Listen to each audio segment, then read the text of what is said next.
Hello, my name is Ben Friedman here from the Beniverse, and today we are doing our spoiler review on Fantastic Beasts: The Secrets of Dumbledore. Joining me today is my good friend and former college roommate, Tris Tedeschi. And Tris, how are you doing today? Doing great. Thanks for having me on, Ben. Yeah, I'm really excited to have you on because I've been trying to get you on my show for now quite a while to talk all things Harry Potter related. Yeah, I think it's been since the pandemic. Yes, I've been trying for over a year now. And so it's been well over 1 year. Yeah. And I'm really excited that I was able to get you on to talk about a movie that just came out, that our thoughts are fresh on, and that I think we have a lot to say about this film. And a franchise we have a lot to say because honestly, you're the only one I quite enjoy talking Harry Potter, like the wizarding world with, because you're the only one who understands it to the depth that I feel like I do. To your credit, you probably might know it better than I do. Your knowledge range is pretty hard in the wizarding world. I think you and I are pretty equal, but I think the reason why we like talking about it with each other is because we don't really disagree on much when it comes to Harry Potter. Yeah, you and I know it like very much back of our hands. Like, I love some other franchises. I love Star Wars. I love comic books, all that. Harry Potter is the franchise and series that I know basically like the back of my hand. Could name you so much of the events from books 1 through 7. I've reread them countless times. I've listened to them all on audiobooks. I mean, at this point, I'd have to say close to a dozen times for each book. Like, I know this. Yeah, I know this series like the back of my hand, and as the Tris. And with that, the reason I wanted to bring you on is because you and I have had lengthy debates about the Fantastic Beasts installments. I wouldn't call them debates. It's more just there's some good moments in Fantastic Beasts, and there's just some not good moments in Fantastic Beasts. Yeah, but I am very glad that this movie had way more great things. I agree. Bad. I agree. And the thing that I think you and I have always agreed on with Fantastic Beasts is there is a potential for a great series here. Mm-hmm. And it hasn't always reached that heights. But there are scenes where you're like, that's what I want to see. Yeah, and unfortunately doesn't really have to do with Newt. He's just kind of our vehicle character for everything else that is way more interesting at this point. That's the thing, and that's one of the things we'll talk about in my spoiler review. But before we jump into this, I think it is kind of just important to just kind of address like the pre-production of this movie. And I touched on it in my review. This film had everything working against it before it came out. Yeah. Like quite literally everything. And I learned today that Johnny Depp wasn't fired; he quit. He resigned with pressure from Warner Brothers to do that. Is kind of how I've learned it. I just always thought he quit, but honestly, elephant in the room, Mads Mickelson. Am I saying that right? Mads Mickelson. I believe so. He killed it in this movie. Oh yeah, he was everything that I imagine Grindelwald should be. And he felt like an actual grounded character, where I thought Johnny Depp in the last movie, while did a great varied performance, he didn't feel like a real person. Yeah, I agree. And I guess with the pre-production, that's where I wanted to start with, because everything kind of revolves around probably the biggest scandal in Hollywood filmmaking, probably really the past 10 years in terms of production wise, not like in terms of everything going on in Hollywood. But I mean, what happened with the Fantastic Beasts installment between 2 and 3, everyone's thought about it. Everyone's had their opinions on it. And You can't. We have a little cameo there. Yes, I have 5 roommates, so yeah, that might happen. I'm like, should I just keep going? And I'm like, Trish is not going to address it, so I'll just address it.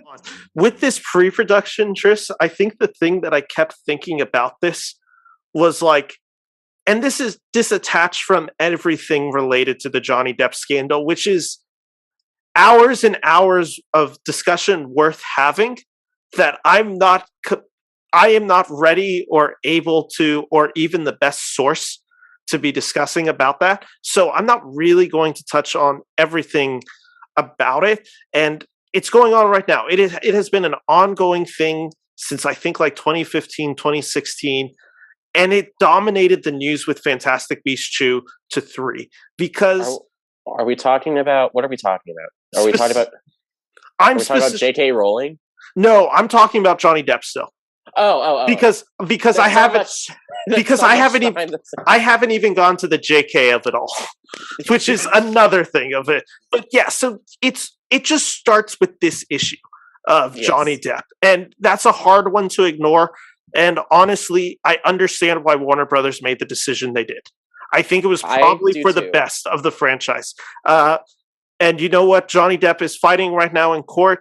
We'll see what becomes of that. And maybe that changes people's opinions in the next year, regardless where they were at with the scandal and with everything that was going on. And the fact that he had just lost his lawsuit in England, he just felt like too damaged and it was too distracting. And it was already distracting by the fact that Crybaby Walker was Grindelwald. Yeah. Or Jack Sparrow was. He was such a choice. And this was a point that I made to you when the second film's Crimes of Grindelwald came out. I never liked the casting, and I thought he did the movie fine. I thought he did that role with a good performance. I just did not like his interpretation of the character. My issue is I couldn't see anyone really falling in love with him. I thought he was playing it super creepy and unnatural to the point that it almost felt like Voldemort light. Yeah. Which is, I just didn't buy into it. And we'll go into why I think Mads Mikkelsen makes this role his own. You touched on another issue of production, and this one was impossible to ignore because they wouldn't. J.K. Rowling would just keep doing interviews, and it was the thing of like, you just wanted her to stop because I love this franchise, and the comments she made were abhorrent, just terrible, just extremely offensive. That she still continues to back up, and whether it comes from a place of hate or just ignorance, whatever it may be, they just were offensive comments through and through. And the worst thing about it, besides, of course, like the offense that it caused, no one was asking her to make these comments. This was her kind of publishing it to the world. And you're just like, how is no one telling you to stop? Like, honestly? Yeah. And have you been keeping up with what she's been saying? I tried not to. I stopped because it was just hurting my soul.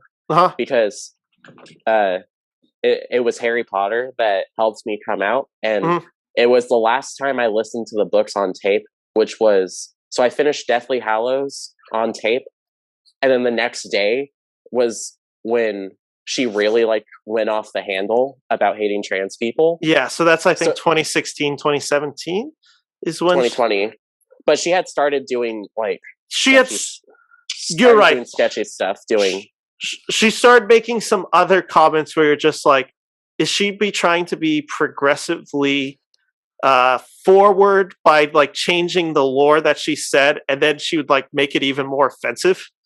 It started getting real tone deaf at a point. And then it took another leap of just oh, you're not even being tone deaf. You're actually just being straight up an offensive. Asshole. Yeah, it's pretty terrible stuff all around, which was something that was hard for me as well. I love Harry Potter. It's probably my favorite series. It's definitely my favorite books.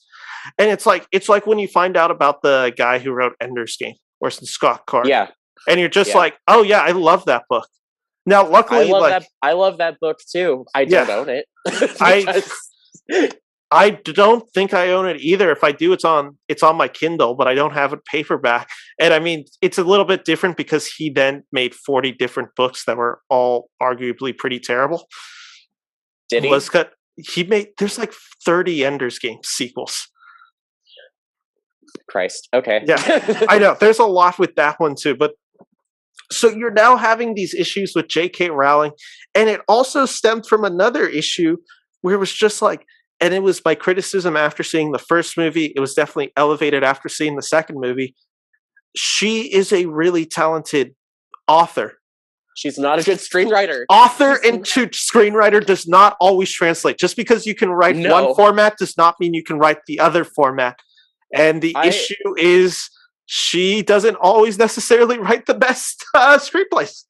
No, not at all. Actually pretty bad.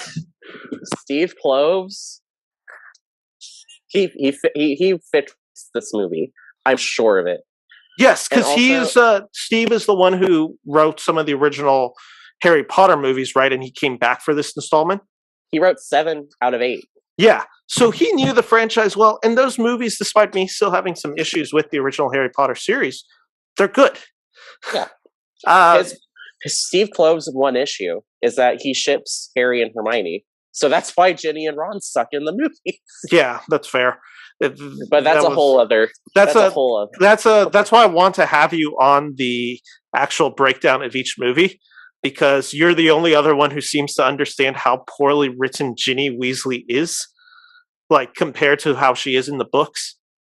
I like her in the 5th movie, and you know which movie Steve Kloves didn't write? The 5th movie. Is that true? Yeah. Yeah. So not only do we have these J.K. Rowling comments, we have the Johnny Depp scandal. You're like, production really can't get worse. I mean, they had already had a weaker received second movie that was pretty negatively received overall. Had a big decline in box office. You're just like, this really can't get any worse. And then about a month ago, we find out more about Ezra Miller. Miller is wild. I don't know how he hasn't gotten fired from everything. And that's the thing right now. Warner Brothers is making the decision. The film is literally starting to have press screenings, and you're 2 weeks into the film being released to the general audience, and you're like, you can't have one of the stars of the movie is not promoting the movie.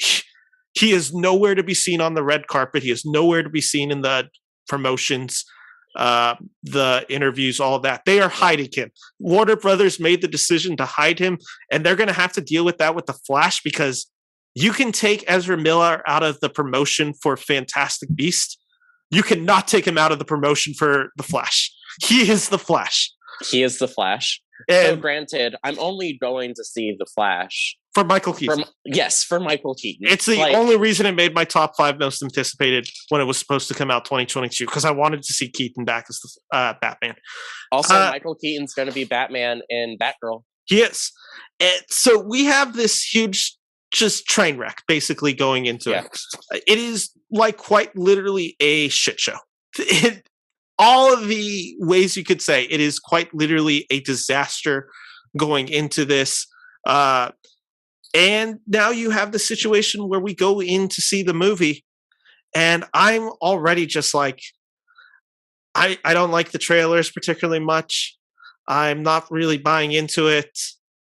I have to see this movie because I'm a huge Wizarding World fan, and of course I'm going to review it regardless. Mm-hmm. So I mean, I saw Morbius, so it kind of shows you how dedicated I am to seeing movies. You went and saw Morbius? I saw it opening day. And so that kind of just told you, I was like, I knew I was going to go into it. I start hearing things where I start hearing people who I trust review the film, and they're like, this movie's not bad. In fact, I would call this the best Fantastic Beasts movie. For me, that's a bar. And it's not a particularly crazy bar to leap, but it gets me excited because I like the first Fantastic Beasts movie. I don't love it by any means.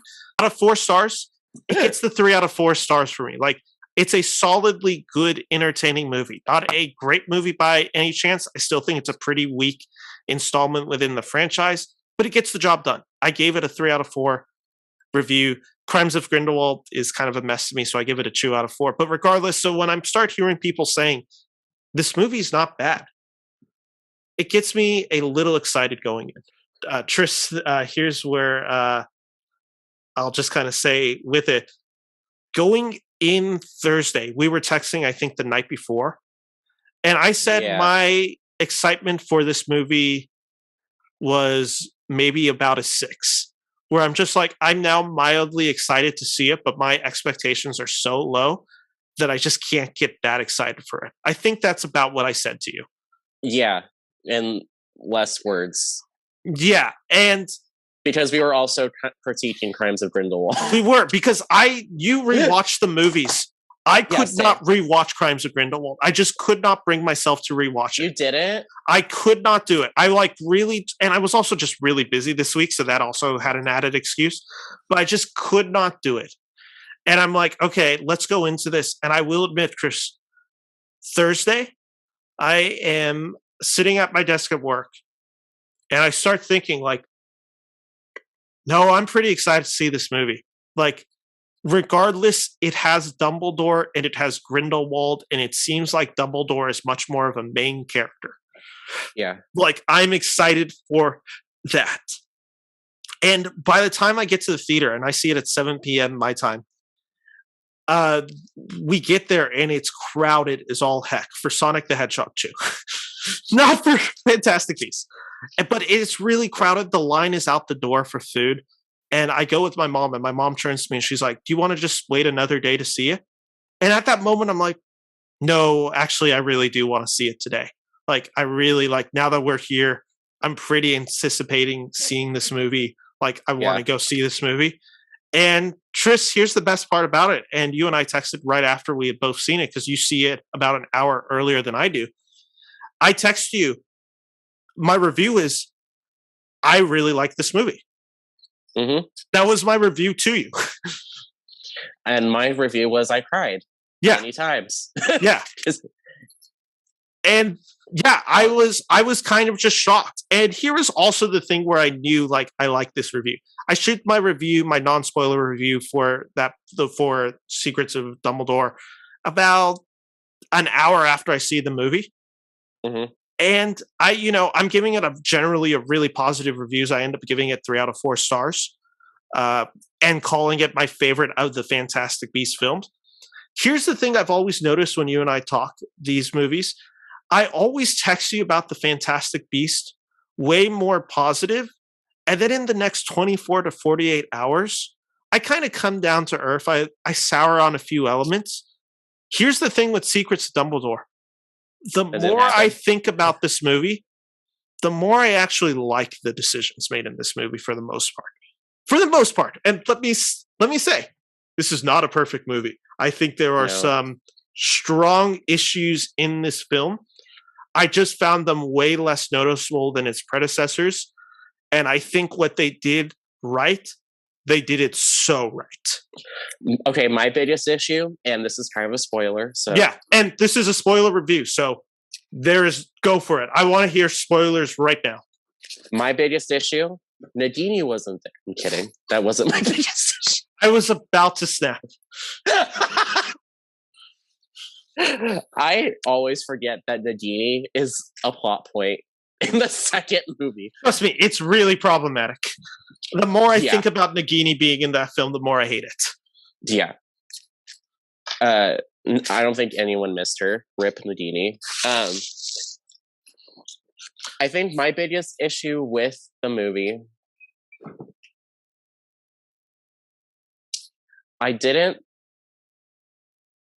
it really felt like they didn't know, and we still don't know. They didn't know that if we're going to get a 4th movie. I really hope we do. But the ending felt very forced, in my opinion. It felt very close-ended. Where it's just like, if we needed to end this franchise right here, we could. Yeah. It's not perfect, but we could. The story is not over. But it's not. my specific issue is Queenie and Jacob getting married did not feel earned. Okay, interesting. And let's just jump into that part, because in this film, yes, Queenie and Jacob reunite at the very end and they At get the very married. end. Weirdly enough, I actually bought into that scene. I think that we saw the resistance of Queenie the whole time and she was starting to feel it. And I think there was a point where Jacob's heart just became so obvious and that their love felt so real and palpable that when the marriage actually happens, I bought it also because I didn't know how much time had passed between what happens with Grindelwald at the end of this film and when they get married. So I had assumed there had been some months that had passed. But I understand. You're right. It is a very closed end feeling, feel good end to a story, right? I think what your issue with Queenie in Crimes of Grindelwald, where she just turns to the dark side out of nowhere, it just all of a sudden everything's forgiven with Queenie. Like, it's too quick. I agree. And also, her big thing with Crimes of Grindelwald is that it's illegal for Jacob and Queenie to get married. And all of a sudden, they're able to get married. So, yeah, I agree. There's like a step missing. And this was my problem. And I texted you going into Secrets of Dumbledore. I said I did not like that they churned the character of Queenie so early in the franchise when there's supposed to be 5 installments. I said that is a decision maybe made for the third installment in the franchise, and then that way it can get resolved by the 5th. This is something where you're just watching, and that's kind of one of the big scenes of Crimes of Grindelwald, and you're just like, yeah, that whole plot point now feels really underdeveloped. He took a fall there. Yeah. And I agree with you. I liked it. I think it's because I liked maybe more of the message than I actually liked it within the film, because that is kind of Dumbledore sitting there reflecting, and it's the idea that Dumbledore is fighting for love rather than Grindelwald, who is fighting to conquer. And I think it showed the great dichotomy between the two characters. I thought that was a really beautiful moment that felt very in line with the Dumbledore that we had read in the books and seen in the movies, that I bought into that thematic element more than I actually bought into that story point, if that makes sense. And here, I'm just going to like throw this out there. That was my biggest issue with the movie.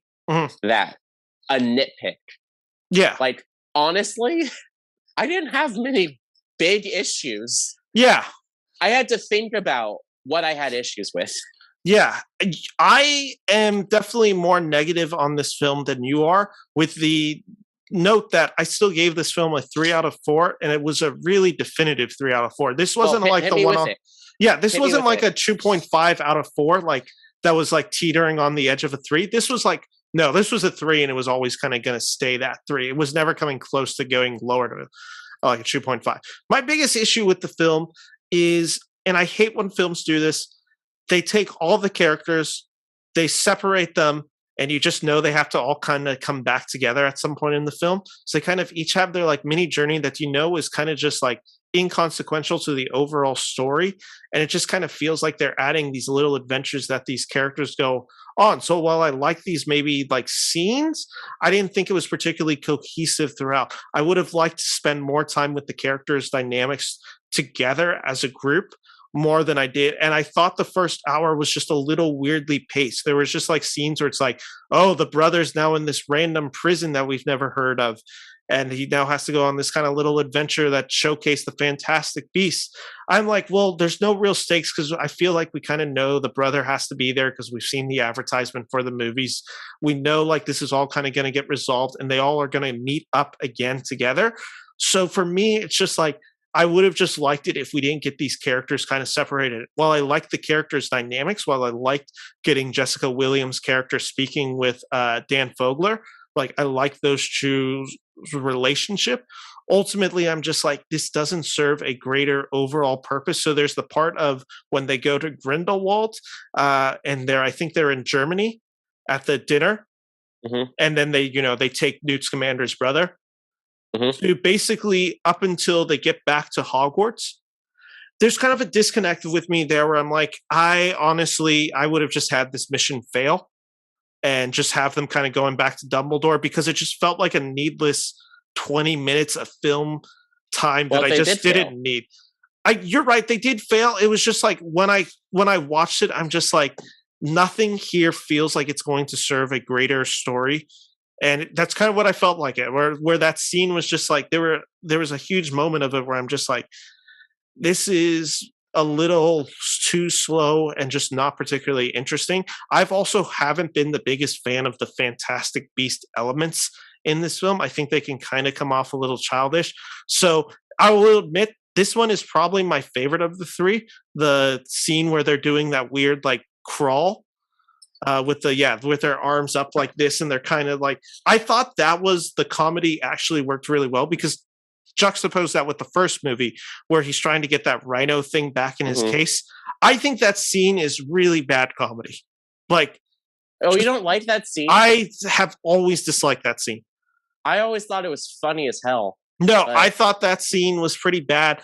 This one is where I'm like, okay, I kind of buy into the comedy, but again, it was just like, I wanted the film to be more of this than that. And maybe it's because, and I texted this to you as well, the parts that I liked about this film are arguably not in conjunction with the Fantastic Beasts series. I love the Dumbledore Grindelwald focus on this film. And honestly, when Newt Scamander takes a backseat, I understand why that's a weird thing to do to your main protagonist. I preferred following Albus Dumbledore in this film. I just did. I thought whenever Dumbledore was on screen, he was the most interesting character. Like, kind of by far. I will say, while I agree, I did enjoy that Newt's beasts were actually relevant in this movie. They are much more relevant in this film than they are in the second. With the Chillin, which I have another point with the Chillins that I want to get to later, but to keep this a cohesive conversation, everything that had to do with Newt and the Chillins I really enjoyed, because it gave him kind of a better purpose than he had in the last movie, which really none of his beasts were relevant. Agreed. It was really cool to if you've read the books, we don't really learn anything new about Dumbledore except for who Ezra Miller's character is. It was more like getting confirmation, or just like his side of the story about things that happened to him when he was younger. Because how we learned that in the books is all from Rita Skeeter's point of view, and it's jaded as hell. So hearing his side of the story about Ariana's death, which we hear briefly in Deathly Hallows. Okay, briefly. But it's a retelling of basically what he says in Deathly Hallows in this film, with a much more context and weight of a Dumbledore having to kind of admit that to another human being. Yes. Not somebody who already knows this about Dumbledore. Yeah. The confirmation that he was in love with Grindelwald, like, it really matters that they acknowledge that, and it's not subtext. No, it is really important because that adds so much to the dynamic between them. I thought that opening scene with Grindelwald and Dumbledore kind of meeting for like tea was a brilliant scene, because it was just kind of them kind of sitting there, and it's kind of like pre-tells like what is going to be the major conflict of this movie. And it felt like a very, like, to throw an X-Men reference. Yeah, I was thinking that too. Xavier versus Magneto, right? Yes. It's because it's the yin and yang, right? Because in this, where it's very much supposed to be, I don't know if Grindelwald's necessarily an evil person like a Voldemort is. He's more misguided in hatred than his counterpart Dumbledore. Are you saying he's a J.K. Rowling? Maybe, but yeah, like with like Voldemort, that guy is clearly evil and has hatred in his heart. Grindelwald is simply seeing that the wizards are being oppressed and that to rise up, violence needs to be an answer to rise up. It's again that thing Magneto is, where it's like, they are forcing mutants underground. We need to come back and we need to take our rightful place on Earth. Well, basically, Dumbledore is preaching coexistence. Yeah. And it's those two ideas just cannot coexist, which is ultimately what leads to the duel and leads to their departure. But in this scene, I got all of that. I understood both of these characterizations, and instantly, you talked about Mads Mikkelsen being the MVP of this film. Right there in that scene, I'm just like, I know more about Grindelwald in this one scene than I felt like I knew about Grindelwald in the entire Crimes of Grindelwald movie. Like, I just think his character is more fully realized. And I think there is a benefit of the fact, like, this is the first time we've ever actually gotten to see Dumbledore and Grindelwald face to face in the franchise. So that obviously adds something that Depp just did not get to work with that advantage of. But yeah, that line is so key to the story. And it's like ridiculous that Warner Brothers caved down to China to edit that scene there, because it's just like, that is the movie. Like, this movie needs that scene to exist, and that should have never been tampered with. No. Like, that should have been a hard line in the sand. This is who this person is, and this film does not work without that characterization, because honestly, it doesn't work without that characterization. Could you imagine Johnny Depp attempting to have that good of chemistry with Jude Law? It would not have worked. I think Johnny Depp could be a really good actor. I think his portrayal of Grindelwald just couldn't have done that scene.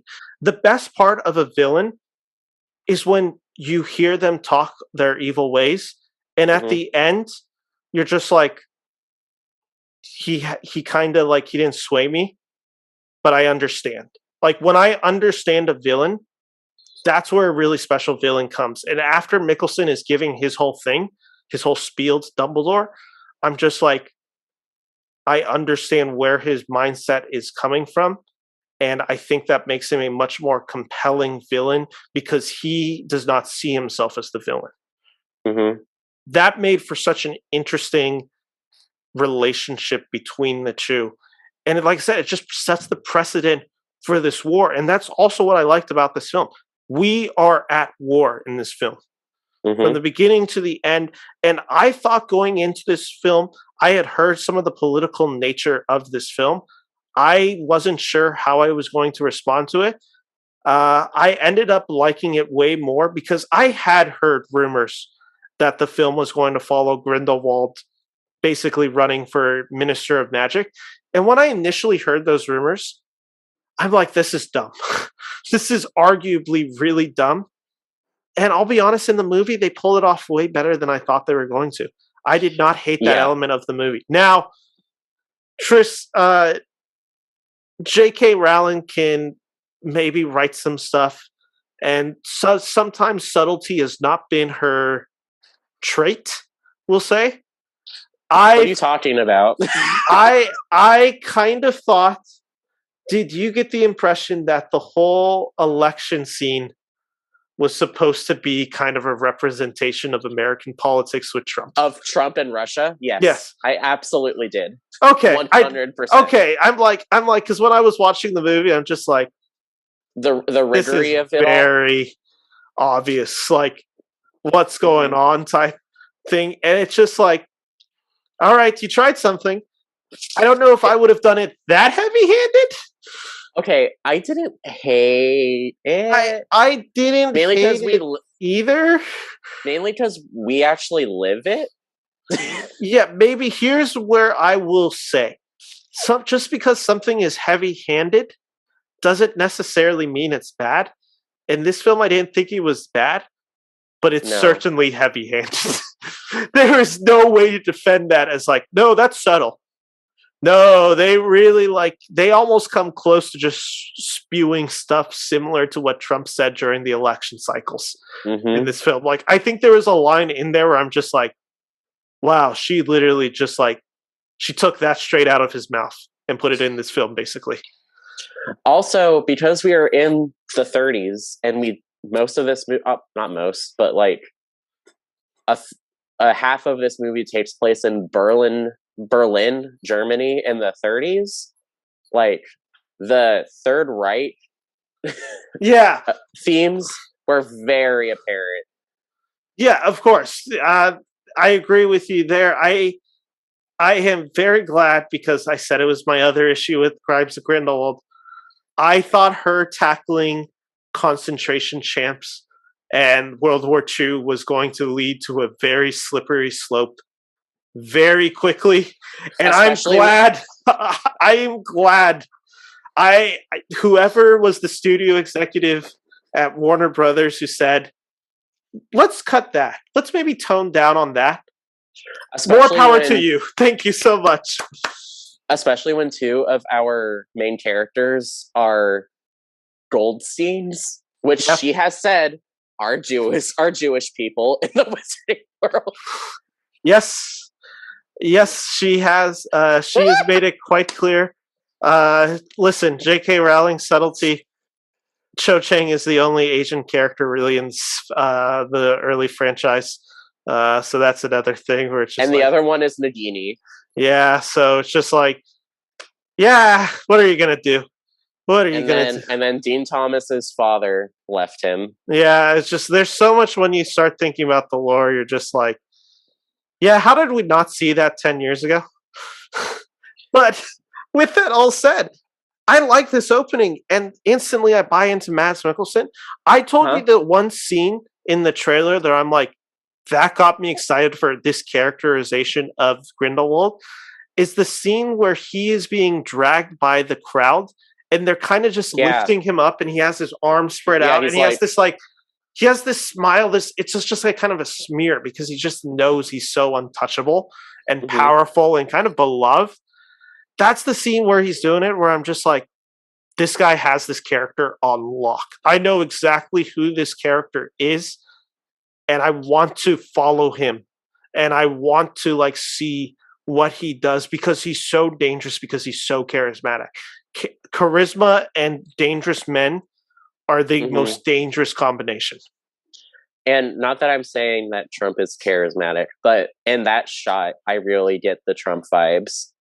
Yeah, and that's where they could have, like, to me, that's where they could have left it. Like, that would have been enough of a homage that I would have got it. Like I said, she does not stop there. She makes it quite obvious. Ben, could you imagine if at the end, when he loses the election, he tells all of his supporters to storm the Ministry of Magics? Can I tell you, I legitimately thought that's where the film was going. Like, did you not get the impression that, like, here's where I thought the film was leading up to, and I'm actually glad it did not take this direction. I thought it was all going to lead... Okay, actually, I'll just say, I thought Grindelwald was actually going to become Minister of Magic in this film. And I'm just like... I did too. And I'm like, that's a huge issue that I don't know. Like, that feels like it's really relighting lore, and it's just like, how did that never come up in discussions that were had about Grindelwald in the books? Regardless, like, let's go on with that. It's kind of going down, and I thought what they were setting up was the animal that was going to basically bow, that was, faked by Grindelwald. And, like, we were going to see it not actually bow like the real one, and it wasn't going to change anything. I thought she was directly going to basically get to the idea of Trump saying, like, I can shoot somebody on 26 and E, and my fans would still vote for me. Right. I thought that was going to be the scene we got, where it was just like, everyone now knows he is not honorable, and they were still going to be like, yeah, but we're still going to vote for him. And speaking of that, I thought Jacob was going to die. I did too. I thought he was a goner. I legitimately thought that was going to be the big thing in this movie, where he died.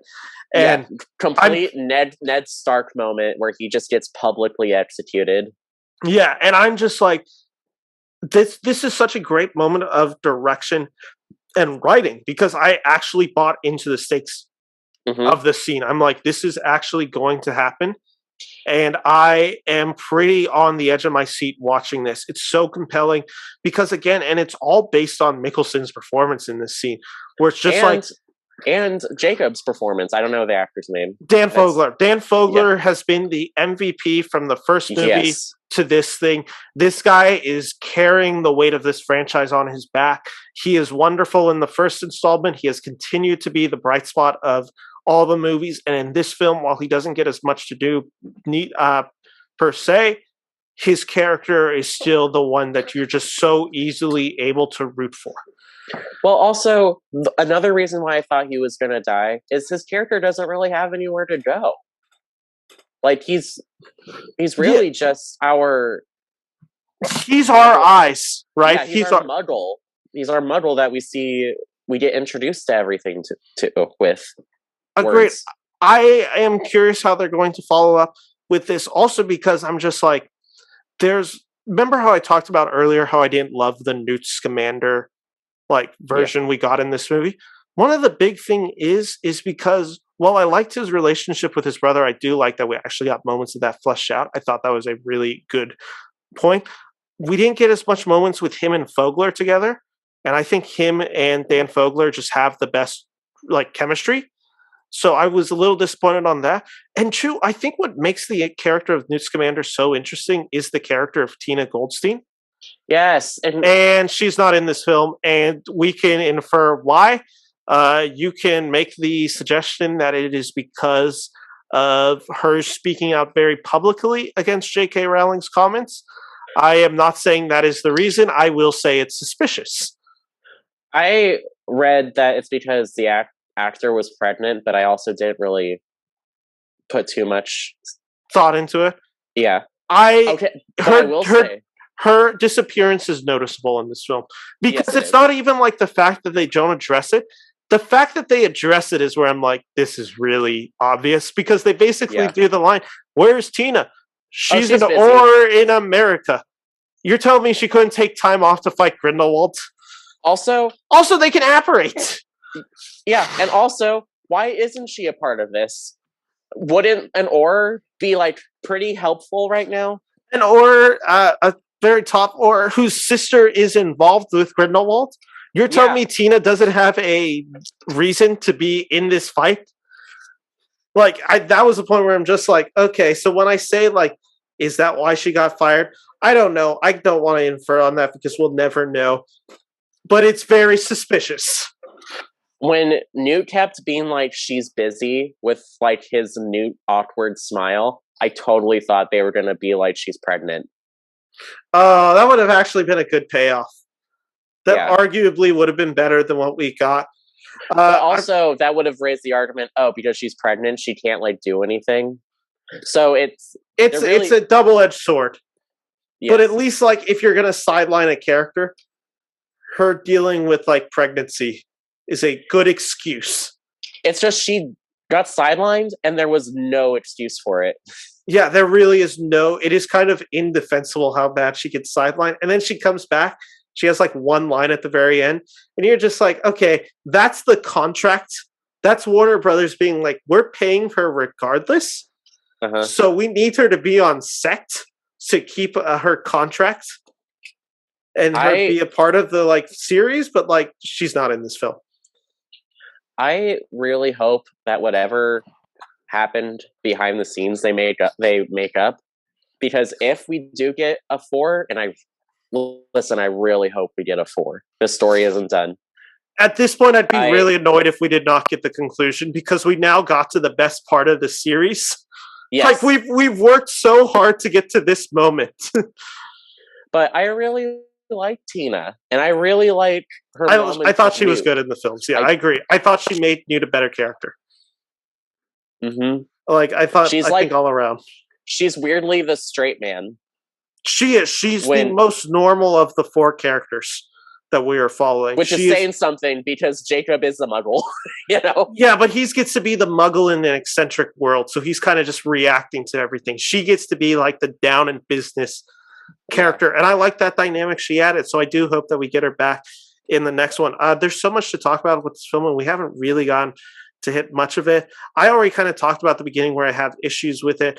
I do like that Dumbledore is clearly established in the film, and I like that he's still kind of taking a side sidelined to this war, but he's kind of the one directing people where to go. It felt very Dumbledore having other people fight your battles, which has always kind of been the criticism with Dumbledore. It's just like he always kind of just sends people.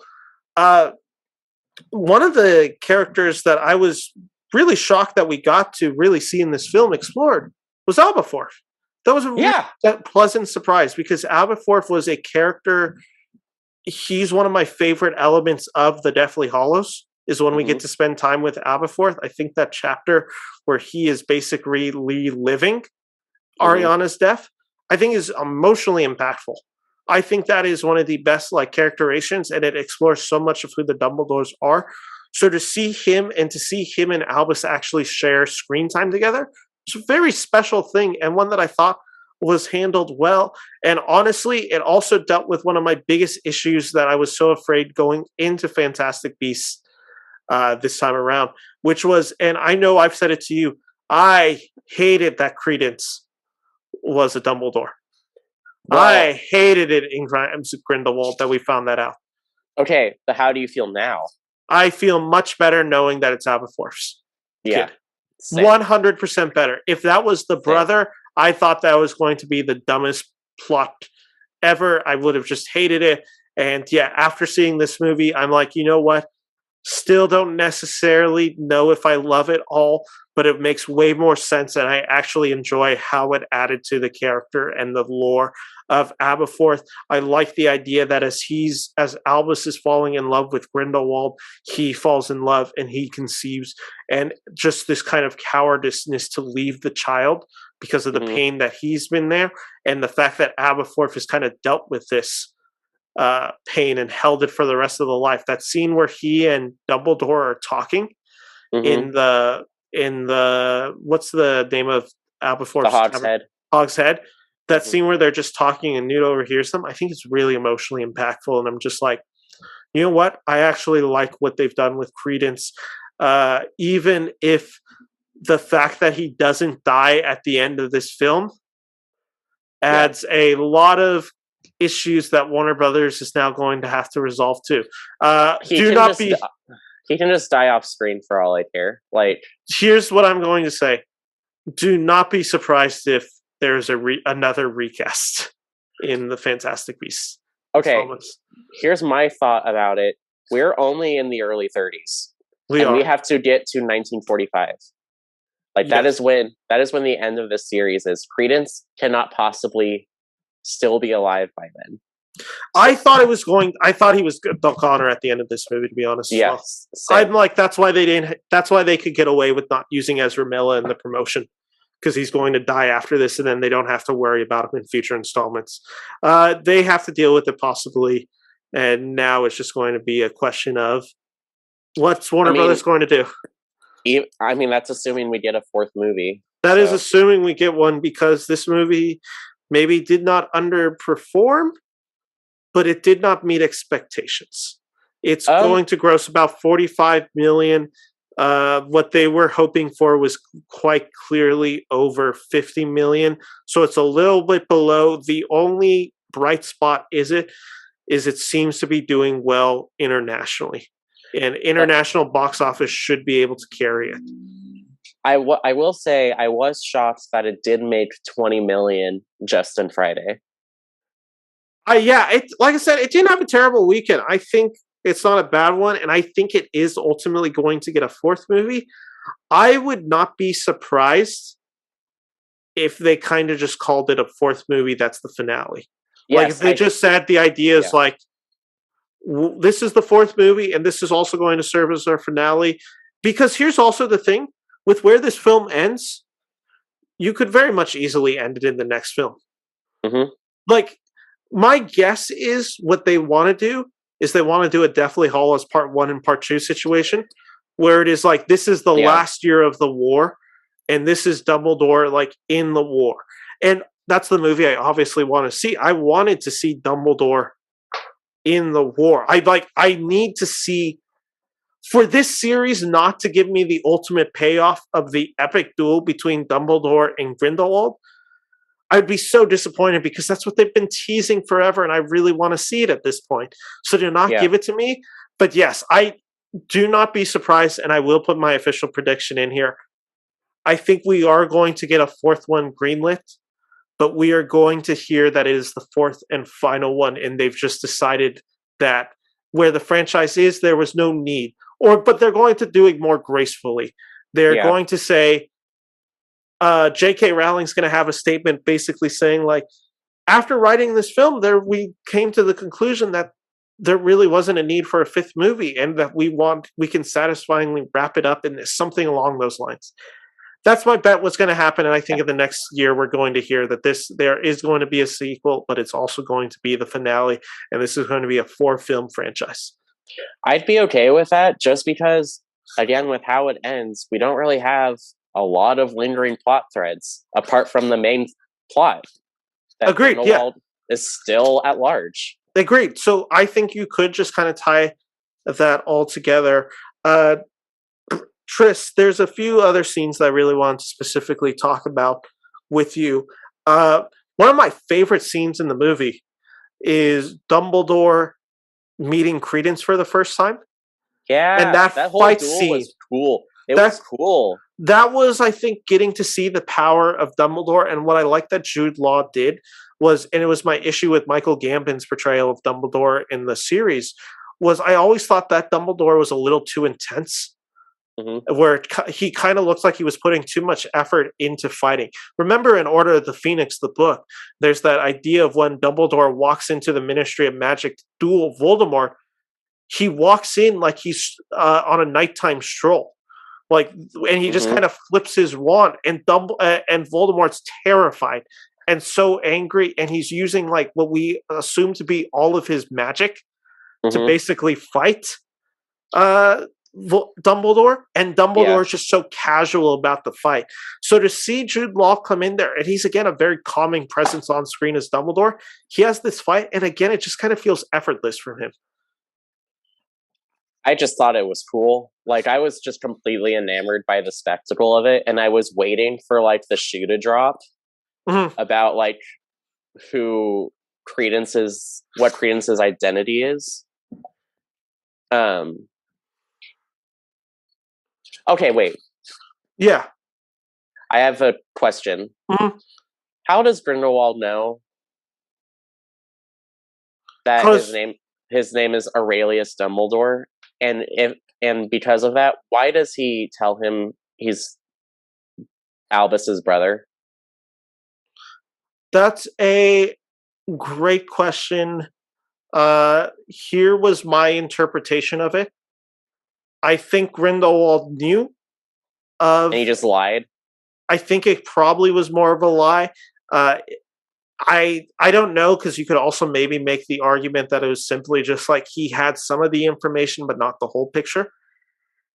So that there was this Dumbledore. But I would probably lean towards the idea that it was a lie. I don't know why he would specifically lie about it.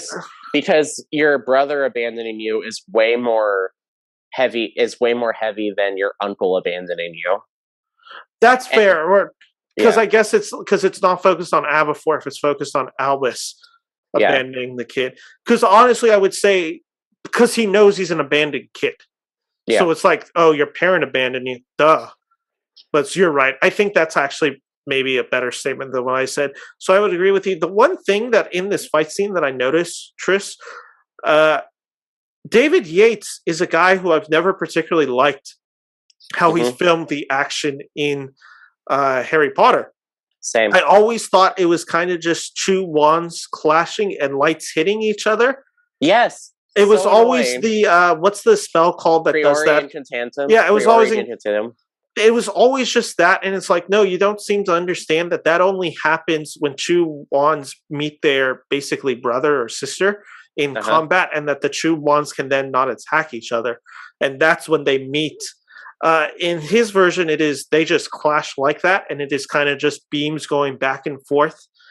In this film, it's not that. It's very dynamic. Yeah. Like, the action is legitimately thrilling. There's that scene where like the world feels like it turns upside down with what Dumbledore's spells are using, and I'm just like, This is much more closer to the epicness of what you could do with nature than I've seen David Yates do. I was kind of just shocked. I'm like, this guy has now directed Harry Potter 5, 6, 7, part 1 and part 2. So 4 installments and 2 other installments of the 7th. Like, this is his 7th installment, and he somehow made it feel fresh. Yeah. I was pretty impressed with his direction. I'm just like, he was the guy where I know you and I talked about it pretty fervently right after the second movie came out. I said I thought one of the best decisions Warner Brothers could make was thanking him for his service. Mm-hmm. Like, thanking him, like, thank you so much for these Harry Potter films. You've made us a ton of money. We're going to take care of you. You can still be a producer on this film. We're going to give you another of our Warner Brothers franchise. You know, you've been a very competent director for us. You've spearheaded billion-dollar franchises for us for like the past decade. We're going to take the reign from you now, and we're going to have someone else come in for their interpretation, similar to what we did with Chris Columbus when the first 2 movies come out. Well, also, he was only supposed to direct the first Fantastic Beasts. Yeah. And then he's just been coming back. But yeah. I think it's because, honestly, I think it's because no one wanted to do it. I would not be surprised if it was a case of who would want to touch this franchise and this property at this moment, and who wants to deal with the Mads Mikkelsen, Johnny Depp of it all, and who wants to also deal with the fact that they are now attaching themselves to a J.K. Rowling and product where at least for David Yates, it's like he's in the trenches with them. So it's not like anyone would be surprised. No one was particularly upset with David Yates choosing to direct this film. He's been directing the films. What were you going to do? Not have him direct this film? It didn't seem like that shocking for him to take up this project again. No one's really upset with anyone that is involving themselves with the movie. Yeah, I agree. Of, like, the actors, composer, producers, like, this is their job. Yeah, I totally agree. I think they have handled this situation as best as they can. They've all had statements basically kind of denouncing J.K. Rowling, but also respecting the franchise that she built up, and kind of thanking her, but also saying that we think this type of language is adherent. Sorry, we went on a tangent again. We definitely did go on a tangent, but regardless, with the David Yates fight scenes in this movie, I was just kind of thoroughly impressed. There's 2 that stand out to me. It's that one. It's the one that they fight in the dining hall in Berlin, where slow motion is used. Mm-hmm. And I'm just like, slow motion suits magic very well. Like that book, they like got so much use out of that book thing. Mm-hmm. And I was really here for it. Yeah, I know. I was just, when that was all happening, I'm like, you know what? Kind of impressed with this direction. I didn't think you could teach an old dog new tricks. They taught an old dog new tricks in this film. And I was just like, good for you. Good for you for actually like hearing the criticism of your direction kind of feeling stale and making something really cool with it. Because I think there's actually a lot of wonderful action scenes. Maybe my favorite sequence in the film is the briefcases, where they make the 6 copies of the briefcase. Mm-hmm. And they're all going, and then each one kind of explodes on its own. And you just have monster books of monsters. You have like flyers. You have like all that, and it's all kind of flying around. And it felt like an homage to Christopher Columbus's direction in the first Harry Potter film, where the letters are coming through the mail, and they're all kind of flying. It kind of felt like that wonderful nature of Harry Potter, that magic that I thought was kind of missing from this franchise and from his direction. That scene's going on, and I'm just like, this is vibrant and new, and it's honestly something I'm really glad that Yates is willing to try. And good for him. Honestly, good for him. I have nothing but praise for him in this movie, in his direction style. I thought he did it wonderfully in this movie.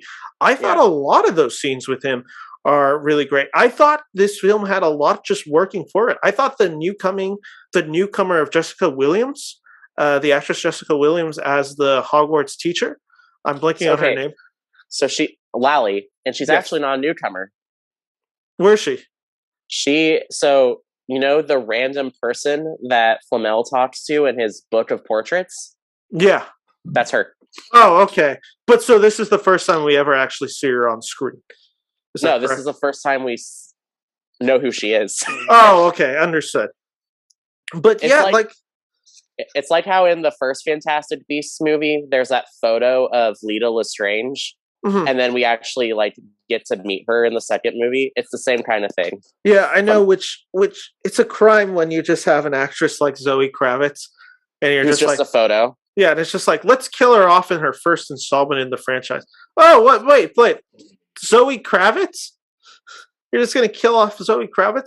Did you notice, Chris? There were multiple characters in here that was just like, what are they doing in here? Did you notice? I'm trying to find to confirm it. Isn't I want to say Yaxley's in this film? I thought I had read something about Yaxley, but now I'm not finding it. I swore that I had read Yaxley was in this film. Now I'm just going to edit that chunk of this podcast out, or maybe I'll forget. But yeah, I was just like, the whole time it's going on, I was just like, you know what? Like, I'm buying into a lot of the story points. And specifically for me, and I've already said this, I told you this after I saw the movie. The moment the movie fully works for me and I am fully on board is when they get to Hogwarts after they've saved Newt's brother. Yeah. From that point on, I think the film is wonderful. Like, legitimately wonderful. I'm going to say the moment the film, it like starts out really strong. I agree. The first opening scene's great. And then it gets pretty meandery. Mm-hmm. And then I want to say on the moment from Dumbledore and Credence's fight on is where I'm just like here for all of it. That's not a bad point, because that is the first scene in a while that kind of got me reinvested in the story a little bit, because I thought it's getting a little slow. Like, I like the scene where Grindelwald does get to Berlin, and it's just he's being carried by the Wizarding World and to get the election, the face-off that he has, the fact that Fogler's character just goes straight up to Grindelwald and kind of faces off with him. It's the whole idea, and it makes that whole idea that Dumbledore says, like, you are the one of the most exceptional men that I've ever met. Like, it makes that much more resonant. I really do like not the ballroom, the dinner scene in Berlin. I do too. I like that scene for the most part. I thought that was a pretty good beat of the story. I actually have some issues that I have just reminded myself of. Okay, go for it, because I want to hear what you have issues with. I was very taken aback by the sheer amount of animal violence, especially in the opening. I was not a fan of that opening sequence of that. Thought that was distasteful. I just thought that was a scene where they're like, this is a dark franchise. Like, we're dark, we're adults. And it's just like, I didn't need it. Spoilers. The mom chillin' dying, that's fine. The baby chillin' getting sliced open and the blood going everywhere, that was pretty intense. And then this isn't really animal violence, but the prison scene with Theseus and Newt, I thought whatever creature that was weirdly grotesque. Harry Potter.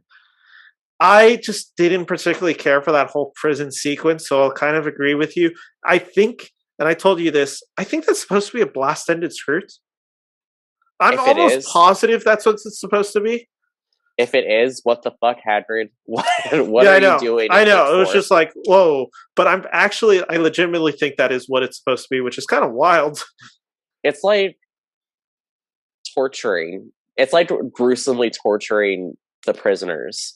Yeah. And it's like, it's not in like a thematic way like the Dementors are. It is just body gore. And I agree. It felt a little out of place for this world. Yeah. That was just apart from that, I really enjoyed it. Yeah, like I said, my criticisms for the film are kind of that first hour, and then I think once it kind of kicks into gear when they get to Hogwarts, I think it all really works. I still have some issues here and there, and it's been things that I've always addressed with this franchise. I just feel like there's times where I'm just like, are they just kind of forgetting like what they've established in previous like Harry Potter books? I'm almost positive I've done the math a few times. I don't think Minerva McGonagall would be there. Okay, so that has always bothered me too, and they released not an updated version per se of McGonagall's backstory that was on Pottermore, but they were released. Okay, I guess it is updated. It's an updated version. They changed it to fit into this narrative of the story. They didn't, though.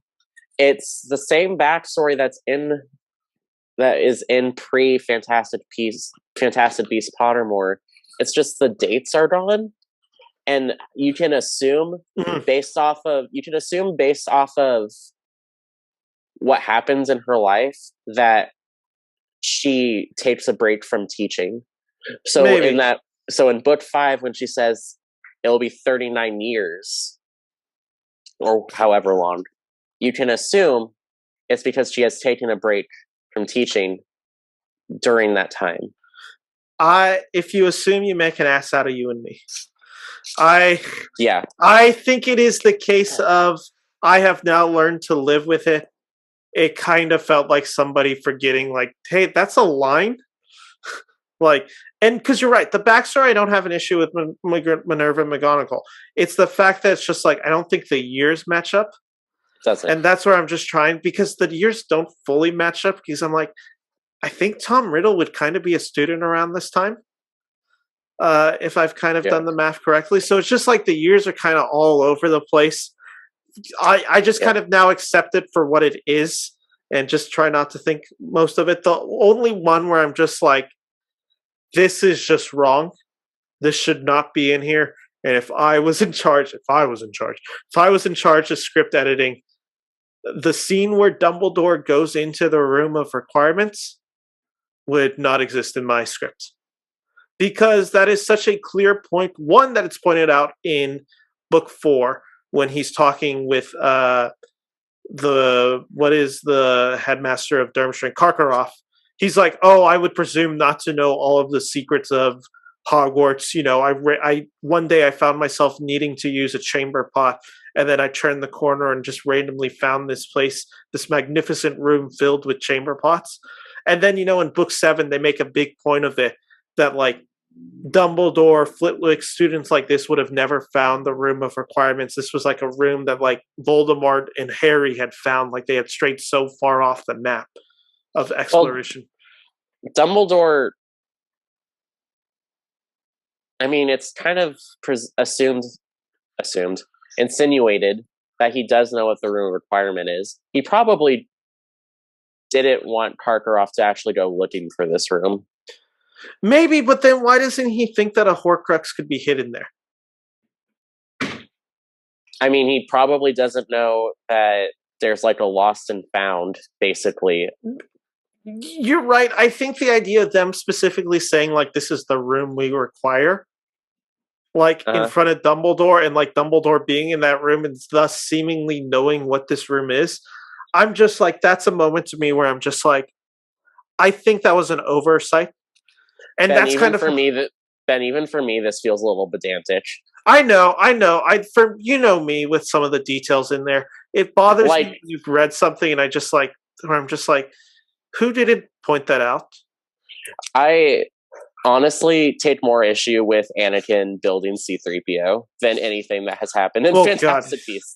Oh yeah, that's fair enough point. Like, it's moments like that, but like I've said in my whole review for this film, those are nitpicks, where in the other previous installments, they were legitimate issues. They were like legitimate, like, who didn't correct that? Who didn't catch that? How was that not addressed? This one, I'm just like, I wouldn't have done that, but you know what? You want to put the room of requirements in this movie. I get it. That's fair. People like the room of requirements. I can't speak against that. Like, that's a great scene for an advertisement for a trailer. I really just can't get over that. But so to me, that is me admitting that's a nitpick I have with this film, but that doesn't ultimately derail the film. Like, elements of Crimes at Grindelwald, where I'm just like, that doesn't even really make sense in the Wizarding world. And again, I haven't seen Crimes of Grindelwald in a few probably a few years, so I just can't remember exactly what those issues were. But overall, I think this Yeah. film does it better. I think the third act just delivers on every account that you would want this third act to deliver on. Yeah. The The action, the not espionage, but how they're just like sneaking through. yes, and it's what you want to see in the franchise, right? You want to see Dumbledore going to war, and that's what they do it, and they kind of do it on this huge stage. And I am so glad. And maybe this was again somebody at Warner Brothers, or maybe this was the new writer they brought in. This film seems like it is set over, or this place we visit in the third act seems like it is set probably somewhere in Asia. It's the Himalayas. Yeah. Thankfully, they did not let J.K. Rowling go any further with that than besides the kind of just aesthetic of the Himalayas. Because there was a moment in it where I'm just like, are we going to get something where it's just like very offensive or just very much cultural appropriation really quickly with J.K. Rowling? No, it was just the location. Just the location. And I'm like, that makes sense. I'm totally fine with it. They did not go into that danger. But I will admit, when I was seeing that, I'm just like, oh no. It just felt my alarms went off. I'm like, we're about to get it. I am not about to like this, but we are about to get it. Okay, let's strap in. And luckily, they did not do anything of it. I'm just like, thank you. Thank you so much. Yeah, this movie could have been so much worse than it was. There could have been so many more scenes that just like derailed itself and just got in its own way. I said in my review for this film, the reason this film works is because they know exactly what the central story is, and everything is serving that central story of Dumbledore moving against Grindelwald. Yeah, that is the central part of this story. I love the whole scene. I will admit the scene with the Lestrange. Is it Lestrange's brother? Yeah, comma. You said comma. All of that I didn't necessarily care a ton about. I did find the scene where it was just again where you're just like, Mickelson's kind of just killing it in this role, where he erases his memory of his sister. Yeah, that was a legitimately very heartbreaking scene, and just kind of like, it's the moment in there where you watch it, and it felt like again the idea of the greater good that is talked about a lot in Deathly Hallows. Where there's like somebody sacrificing much more for the greater good, kind of what everything Snape does when he goes undercover in Voldemort. That felt like that moment where this character, and you can see it in his eyes, he's a very good actor, where it's just kind of like the realization that he's going to lose all memory of his sister. It's a really heartbreaking scene. Like, it legitimately is a really heartbreaking scene to see it. And we don't really get resolutions if somehow Dumbledore could restore his memory. I hope that's the case. I mean, Voldemort would have just killed him. Yeah. Like that's the moment where you're just like, Mickelson Grindelwald is a cruel human being. Because that's the cruelest, like one of the cruelest things you could do to a person. Apart from just killing them. Yeah. So we get to this whole scene. We're now in there. The whole briefcases have gone off. It makes for this wonderful action scene where now it allows Dumbledore and Aberforth to move to Grindelwald. We get the scene where Newt Scamander's captured with the beast. The fact that nobody seems to realize that this Chameleon is dead is kind of really questionable. It's like... It looks dead. Its color palette is dark. Obviously, it's evil. Yeah, like, I'm just like, when you're watching, it's just like, how is nobody buying the fact that this is clearly like a fake? Or it's just like, that was a weird thing for me where I'm just like, okay, like, is the Wizarding World dumb? Which, in fairness, probably is. But we've kind of established that they are. We get to this whole scene, Newt Scamander, the thing comes out, the Chameleon does not bow to Grindelwald. It leads to this whole moment. Credence kind of steps forward, and the whole time you're kind of just wondering, what the hell is Credence's role going to be in this film? Because up until this moment, they don't really know what to do with Credence. He's just kind of a character. that's just there because it's like, well, of course, we just revealed him to be a Dumbledore. How could we Yeah. not have him in this film? Nothing really happens. I don't particularly believe this change of heart that he has. I get that, like, now that he's talked to Dumbledore, like, I get where it comes from. It just needed a few more emotional beats to me. But I think it's also because Grindelwald has like shown his true colors to Credence, and Credence isn't a bad person. Yeah, Credence just wants to be a part of a family, and Grindelwald is a monster. Yeah. Like, so it does work for me a little bit. I felt like there needed to be a little bit more to flesh out Credence to get where we got in the third act. Okay, to be honest, I don't care about Ezra Miller. So Credence just being a launching pad for Aberforth's character development is fine with me. It's a good point because I actually agree with you. It's like, it's more of the idea that Credence should be more developed. But honestly, not spending more time with Ezra Miller in this film was actually probably in its benefit. Story-wise, not in its benefit. Actually, watching it on screen, it was, because every time Ezra Miller was on screen, it's the hard thing where it's just like disattach the art from the artist. It's impossible. It is actually impossible to do. You can try your best, and maybe some don't bother you as much as others. It's actually an impossible task. Oh, okay. Real quick, I totally thought that they were going to be like, you're not really a Dumbledore, Credence, you're a Snape. Because of how he freaking... But he couldn't be a Snape because... Yeah, Snape, I know. My mom thought he was a Snape. Yeah, my mom's like, is that a young Snape? I'm like, that's not even the same timeline, Mom. Thank you. He would be a prince. Yeah. So we get to this scene. Wizarding World kind of realizes who Grindelwald was. And you pointed this out to me because I missed it in the theater. When Grindelwald and Dumbledore's spell clashes and it ends up breaking the charm or the necklace or whatever it is, the blood pact. Yeah. I didn't get it. I legitimately, I was like, why did this break? And Tristan, could you explain why it broke? Because I thought you broke it down really eloquently. It's because at that moment, Grindelwald is trying to kill Credence, and Dumbledore is trying to save Credence. So even though they are not actively trying to harm one another, their spells are actively working against each other. And when they connect, the blood pact can't handle that, and so it just implodes on itself. Yeah. So once you explain that to me, I'm like, that actually makes all the sense in the world. I actually like that moment. Made it a little bit better. Also, Aberforth spells in it too, so maybe that also which is a great subtle hint. Not hint, but it's kind of a subtle reminder of the last time 3 of those wizard spells have collided. Instead of taking a life, it kind of saves the life. Yeah, which is a great little nod. Then we get this scene where. This is where I'm like, what year are we in? Are we actually about to get the scene I think we're about to get? Because when they go at each other. I'm like, is this the epic duel we've heard about? Mm-hmm. Are we getting that in this film? And if that is, what are we doing? I'm like, don't we have 2 other franchises? And it sets this moment.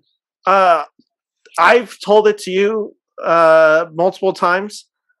I think the idea that Dumbledore is not killing or not going to battle Grindelwald out of shame because of what happened with Ariana and he describes it himself in the book 7, where he's saying, I avoided it until the wizarding world was too much in uproar against me and it became inhumane for me not to do battle with Grindelwald. Mm-hmm. This it kind of skirts the line with me where I'm just like, I don't necessarily like that they have this kind of small off battle before their actual real battle. However, I think they redeemed that moment with the ending of the battle where I'm like, had this been a full out duel and it's Grindelwald escaping, I don't like it as much. But the fact that is both cannot raise their wands against each other. Yeah. And that kind of sets the precedent for what Dumbledore is talking about in Deathly Hallows, where it's just it's cowardice that comes out. So if that's the reason and that's the moment they kind of replay in Dumbledore's head, like in the next installment, if we get that, I'm actually okay with that because I think that scene where both of their hands are just like kind of touching each other's hearts, it's a lovely scene. And Yeah. it's the most important scene and dynamic between these two characters. That establishes this dynamic and that they cannot Dumbledore is unwilling to move against Grindelwald and is unwilling to kill him. I wonder what that scene's like in China. It probably doesn't make any sense. That's what I was wondering. Here's the thing: could that scene make sense if you cut out the reference to them being gay at the beginning? Could it just be like they just care about each other, like they're really two good roommates? I don't know. I don't. Is that how it Ben, works? are you saying in China we are basically Dumbledore and Grindelwald? I'm just saying if the Chinese government saw us in freshman year, they would have censored a good 40% of our relationship. And this is where you edit in our Christmas card. Yeah. You're right. That scene does not make sense. No, it doesn't. Literally, the film loses all thematic value in Chinese. With that all said, Tris, I just want to ask you a few final questions on Fantastic Beasts. Favorite scene in the movie? Okay, I've only seen the movie once, so Same. I'm going to see it again though. I will rewatch this movie. I think my favorite scene in the film. Can the whole third act be my favorite scene of the film? Because I loved the action sequence with the Quidditch stuff and the Book of Monsters and all that. I loved the moment where the love bond broke and we got a hint of their duel. I loved the ending. Yeah, I don't know. Just like the whole last act. It's like Road One for me. I'm going to hold you to a specific scene within the third act. Well, then why'd you let me go on for all that? Yeah. Well, because it's a great thing because I get to take that scene too because I don't have to say the third act either. Because my favorite scene, it's between two. It's either between all the briefcases opening up and everything going wrong and all flying around, or it's the scene where Dumbledore and Grindelwald clash and their hands touch their hearts. Okay, those are the two both moments. Said those. Yeah, so you get one and I get one. Okay, then I will go the action sequence solely because that was the scene where I'm like, you know what, David Yates, you've impressed me in this film and you kind of did something I did not expect. So I'll take that scene. And then I'll take the hands touching the hearts because I'm the gay one. Yeah, so. And was that a scene you cried at? Yeah. Okay, that was close for me. That was the only scene where I got maybe even just the slightest bit of choke up was the finale with the wedding. Again, it was a thematic idea for me more than the actual execution of it, because thematically that's a really beautiful scene. Mm-hmm. Yeah. Did you have any other questions? Yeah. One more question for you. They have clearly gone the route of this franchise. We are going to make this familiar for fans. We are going to get things that you recognize, characters that you know, all of that in here to kind of just draw an audience. I mean, this one we got to see Quidditch and Hogwarts again in very detail, where the last one had scenes of it. This one's no, a good chunk of this film is at Hogwarts. What is in the sequel? I don't want to say what do you want to see, because obviously we know what we want to see. We want to see Dumbledore going up against Grindelwald in the eventual duel. But if there was some other things like references or characters or anything like that, is there a character that you actually do want to see appear in this franchise? Similar to a Flamel in Crimes of Grindelwald, which was actually a scene I quite enjoyed. Okay, I don't want a cameo. I would love to see young Hagrid being trained by Newt Scamander. Because, okay, hear me out. Mm-hmm.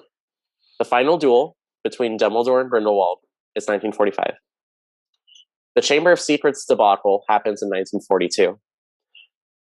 Hagrid gets expelled, like how Newt does, for endangering students. with Fantastic Beasts. Mm. I could see Dumbledore sending Hagrid off to be like Newt's apprentice as like a short round and Indiana Jones kind of thing going on. And if they don't give me just like a glimpse of young Hagrid, I would feel like that's a wasted opportunity. I don't necessarily know if I need Hagrid, but you sold me as best as you can on that idea. And if it's executed well, I think you could do it. I think there is a case that I would like to see Mad-Eye Moody. Because we know he's been a wizard forever. He's had this kind of like long friendship with Dumbledore. Mm-hmm. And we know he was an Auror during the first Wizarding War with Voldemort. Why can't he be like, that's like, this is where their relationship is kind of established. Like Dumbledore and Moody kind of like work together in a thing. What I really liked in Crimes of Grindelwald, you're not going to hear me say that sentence a lot, but I really liked Crimes of Grindelwald is that scene where Flamel comes out. Yeah. Because I'm just like, that's a really cool tie back to the franchise, but that also makes sense. So if you're giving me a scene where like, this is Moody, and this is kind of where Moody kind of makes his name for himself, and this is like where they kind of establish it, I think that could be really cool. The other one that is just like, and this one I think is actually, I don't think Moody's going to happen, but the one that feels like the most natural to happen, Matilda Bagshot, I mean. That would be they tie a pretty deep cut, in my opinion. But that's what I don't mind. Like, that's the one where it's just like, I think that makes sense. She has a close relationship with knowing the Dumbledores. Mm-hmm. And that's a character that I think would make sense in it. And I think that's a satisfying character to bring in that I would like to see. That'd be cool. I think yeah. I mainly would just like, okay, here's a cameo I want Tina. She'll be a cameo. Yeah, she'll definitely be a cameo. Yeah. I agree with you. With that all said, that's kind of my brief review of it. The elements that work best in the movie. This is where we'll end off, Tris. What I always kind of like to describe things in basketball terms, like who is the MVP of this movie? This is homophobic because I don't know basketball. Who is the MVP of this movie? Mads Mikkelsen. With like honorary mentions to Jude Law and Dan Fogler. Yeah. It is the case of, I think Jude Law was the MVP of Crimes of Grindelwald. I agree. It's kind of hard not to say Mads Mikkelsen because I honestly think any scene he is on screen, mm-hmm. he's the most interesting thing to be watching. Yeah. Like legitimately your eye is always drawn to him because you never know what he's going to do. And that final scene with him, with Credence, is legitimate, with Credence and Jacob, is genuinely frightening. Yeah. You don't know what he is going to do. And yeah, overall, my review of this film has not changed. I like it more than when I saw it. It has not had a negative turnaround for me. I think this is generally going to stay at a 3 out of 4 stars for me. So that is my rating of Fantastic Beasts: The Secrets of Dumbledore. It gets 3 out of 4 stars for me. Tris, what about you? Do I have to use your ranking? You do not have to use my ranking. That's actually a great question. Where does this lie in the franchise for you? Like Harry Potter and more specifically Fantastic Beasts. Okay, well, I don't know about Harry Potter, but it is definitely my favorite Fantastic Beasts movie. Agreed. I think I'm... Here's what I'll say about this movie. I am ready to declare it that I like it more than Half-Blood Prince. Because, I hate Half-Blood Prince. That is my least favorite Harry Potter movie by far. It might be my least favorite in the franchise. Wait, more than Crimes of Grindelwald? Maybe. Legitimately, I really dislike Half-Blood Prince. Wow. Yeah. I think I'd have it above Deathly Hallows Part 1, maybe. Ridiculous. And second or third best Harry Potter movie. I disagree. My least favorite Harry Potter movies are Goblet of Fire, Half-Blood Prince, and Deathly Hallows Part 1. My So, top 3 include Goblet of Fire and Deathly Hallows Part 1. oh, you weren't kidding? Okay. No, legitimately, my top 3 is Prisoner, probably Goblet of Fire, even though maybe Goblet of Fire has dropped a little bit. I don't love the direction in that film. I hate the direction in that film. I actually underrated one to me is Chamber of Secrets. I legitimately love Chamber of Secrets. I love it more than I like the first movie. My top 3 Potter films are Prisoner of Azkaban, Order of the Phoenix, and okay, listen, that movie's great for what it is. It is fine. Go on, please go on. And I'm with you. I really like Chamber of Secrets. That fluctuates with Deathly Hallows Part 2 for me, for my third favorite. Yeah, I don't understand the people who dislike Chamber of Secrets. I think that movie is so fun and so perfectly captures the spirit of that book. Mm-hmm. For me, right now, I think Secrets of Dumbledore. I have it above Half-Blood Prince, and I have it above Order of the Phoenix. I don't think it goes above any of the other Harry Potter films, but it makes the argument. It did more than I thought it could do, where not only is it the best Fantastic Beasts movie, I think it's kind of middle of the pack of like really good Harry Potter stories. I would agree with that. Just the order of the Harry Potter movies we disagree on. Yeah, but like to me, this is the 11th installment within the Wizarding World franchise. Mm-hmm. Mm-hmm. It's probably like kind of dead in the middle, like somewhere in that 5 to 7 range, which pretty impressive. Bad. It's not bad because we say least favorite Harry Potter movies. There's not really. I know. I've seen all of them. I've seen Half-Blood Prince, arguably, I think probably 10 times. Apart from Crimes of Grindelwald, there really isn't a horrible movie. Agreed. In my opinion. I would probably agree with that. I dislike Half-Blood Prince, but it's not a horrible movie. I just hate it. Yeah, same. It's a movie that I can acknowledge that I'm like, this is not very good, or this is well made and good. I just personally hate everything about this movie. Yeah. Yeah. So with that said, we're kind of on the same thing. I didn't mean to cut you off there. If you were to give it a review out of stars or however you want to do your reviews, what would it be? You can do IMDb, however you want to rate films, however you rate them. It's a 7 or 8 out of 10 for me. Perfect. So we're kind of on the same page where it's like that 3 flirting with maybe a little higher than a 3. Yeah. It's a solid effort from this film and one that kind of did the impossible. I'm excited for this franchise again.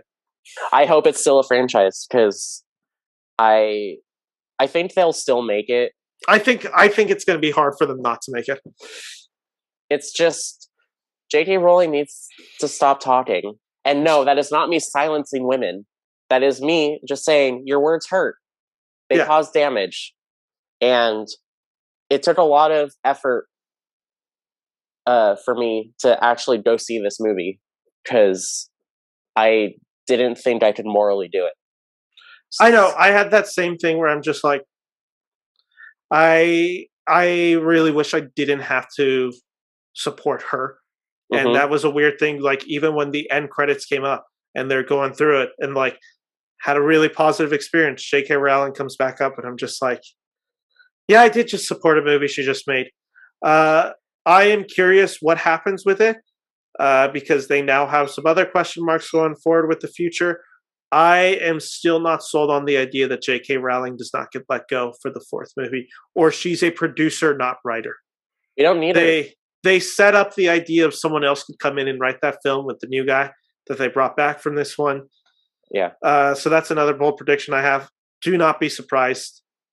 I believe Warner Brothers is having legitimate conversations on what they're going to do. And honestly, I think the reason we didn't get more of that in discussion this time around with this 3rd film was solely because they had the Johnny Depp of it all. Even if those conversations were happening with J.K. Rowling behind the scenes, none of that was being reported because the Johnny Depp situation was so greater. This film is a miracle that it's good. I did not think we were going to get it. I really did not think this film was going to be good. I didn't think we were going to get it, and I didn't think it was going to be as good as it was, but it was pretty solid. Yeah, I'll take it. I'll give it to them, and I'm excited for a fourth. With that all said, that's our review on Fantastic Beasts: Secrets of Dumbledore. So, Tris, thank you for joining me. I really am grateful that you came on to talk about this movie, because this review is nowhere near interesting without you here. And I just want to say, you have been one of my longest friends at this point. I love you. Thank you. I care for you. And I can't wait to get to see you again in person, because it has now been too long pre-COVID. And sooner rather than later, we are going to be hanging out together. Love you too, dude. I can't wait for our Wizarding World trip. I know that is going to happen. We are sold on it. We are going to do. We're going to do. We are going to Hogwarts together. Yeah. Thanks for having me. Thank you for joining us. Thank you all for listening to this very long review, but one that I hope you guys enjoy. I'll be back with my usual reviews. I have a review of Everything Everywhere All at Once coming up soon. I have some other reviews. Make sure to check out the podcast, Ben and Brand See a Movie. We just covered Isle of Dogs. And thank you for joining. If you like what you see, like, comment, subscribe. And yeah, thank you all for joining. And be good in the comments. Be polite in the comments. Don't be an asshole. That's my advice. Don't be an asshole in life. It's a lot of wasted time. Don't be an asshole. Yep. Take care, guys. Bye-bye.